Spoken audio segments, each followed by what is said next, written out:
ಸನ್ಮಾನ್ಯ ಶ್ರೀ ಸಿದ್ದರಾಮಯ್ಯಜಿ ಅವರಿಗೆ, ಸನ್ಮಾನ್ಯ ಶ್ರೀ ಸಿದ್ದರಾಮಯ್ಯಜಿ ಅವರಿಗೆ, ಕಾಂಗ್ರೆಸ್ ಪಕ್ಷಕ್ಕೆ, ಕಾಂಗ್ರೆಸ್ ಪಕ್ಷಕ್ಕೆ, ಮಲ್ಲಿಕಾರ್ಜುನ ಖರ್ಗೆಜಿ ಅವರಿಗೆ, ಮಲ್ಲಿಕಾರ್ಜುನ ಖರ್ಗೆಜಿ ಅವರಿಗೆ, ಸನ್ಮಾನ್ಯ ಶ್ರೀ ಸಿದ್ದರಾಮಯ್ಯಜಿ ಅವರಿಗೆ, ಸನ್ಮಾನ್ಯ ಶ್ರೀ ಸಿದ್ದರಾಮಯ್ಯಜಿ ಅವರಿಗೆ.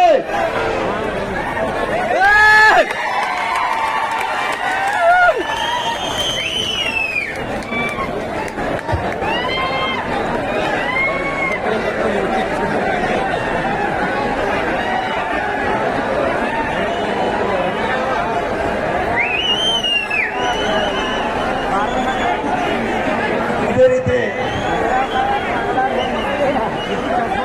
ಕರ್ನಾಟಕದ ಪಂಚಾಯತ್ ರಾಜ್ ಗ್ರಾಮೀಣಾಭಿವೃದ್ಧಿ ಸಚಿವರಾದಂತಹ ಸನ್ಮಾನ್ಯ ಶ್ರೀ ಪ್ರಿಯಾಂಕಾ ಖರ್ಗೆ ಸಾಹೇಬರಿಗೂ ಕೂಡ ವೇದಿಕೆಗೆ ಆಹ್ವಾನಿಸ್ತಾ ಇದ್ದೇನೆ.